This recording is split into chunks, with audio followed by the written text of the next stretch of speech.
شیطان کو اللہ کریم جل جلالہ عما نوالہ نے اپنی بارگاہ سے نکال دیا، مردود فرمایا۔ تو اب شیطان نے درخواست کی بارگاہ رب العزت میں، اللہ تعالیٰ نے ارشاد فرمایا قال انذرنی الی یوم یبعثون قال انک من المنذرین،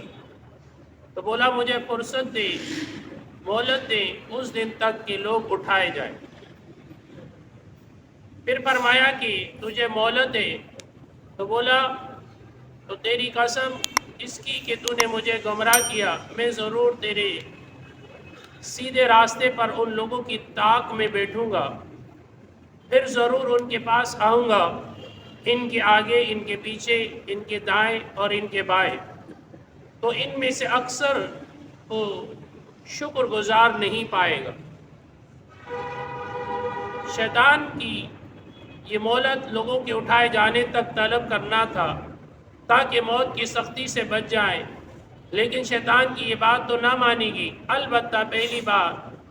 مرتبہ جب سور پھونکا جائے گا تب تک اس کی مہلت دی گی۔ فرمایا اللہ تعالیٰ نے قرآن میں انک من المنذرین الی یوم الوقت المعلوم،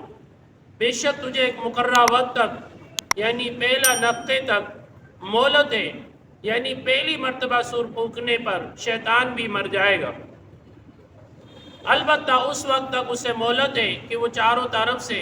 گھیر ڈال کر انسان کے دلوں میں وسوسہ ڈالتا رہے گا اور انہیں باطل راہ کی طرف مائل کرتا رہے گا، اور کچھ لوگوں کی اطاعت سے روک سکے گا اور کچھ کو گمراہی میں ڈال سکے گا۔ فرمایا اگرچہ شیطان انسانوں کو شبہات اور برائیوں میں واقع کرنے کا پکا ارادہ کر چکا ہے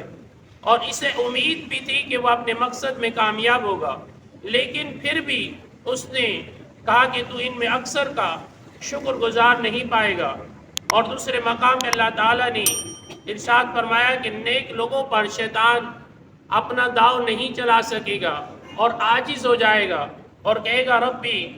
بما اغویتنی لأزینن لهم فی الارض ولأغوینہم اجمعین الا عبادک منہم المخلصین، کہ بولا اے رب میرے قسم ہے اس کی تو نے مجھے گمراہ کیا، میں نے زمین میں بلا دوں گا اور ضرور ان سب کو بے راہ کروں گا مگر جو تیرے چنے ہوئے بندے ہیں، یعنی جو اللہ تعالیٰ کے چنے ہوئے نیک لوگ ہیں ان کو گمراہ نہیں کر سکتا اور دیگر کو ضرور گمراہ کروں گا، وسوسہ ڈالوں گا، ذہنوں کو منتشر کروں گا، دائیں جانے سے بائیں جانے ہر جانب سے شیطان حملہ آور ہوتا ہے۔ فرمایا گیا کہ شیطان نے کہا کہ میں لوگوں پر برے اعمال اچھے مزین کر کے پیش کروں گا اور اس طرح کہ وہ میرے بہکاوے سے سیدھی راہ سے ہٹ جائیں گے۔ البتہ اے اللہ تیرے نیک اور مخلص اور برگزیدہ جو بندے میرے ورغلانے کا کوئی اثر ان پر نہیں ہوگا۔ جو اے اللہ تیرے بزرگیدہ بندے ہیں، نیک صالحین ہیں، ان پر میری بات کا اثر نہیں ہوگا۔ تو اللہ تعالیٰ نے ارشاد فرمایا، شیطان کو بتا دیا ان عبادک لیس لک علیہم سلطان، بے شک جو میرے بندے ہیں ان پر تیرا کچھ قابو نہیں ہے، یعنی جو اللہ کے نیک بندے ہیں شیطان ان پر کبھی قابو نہیں پا سکے گا اور نہ انہیں گمراہ کر سکے گا۔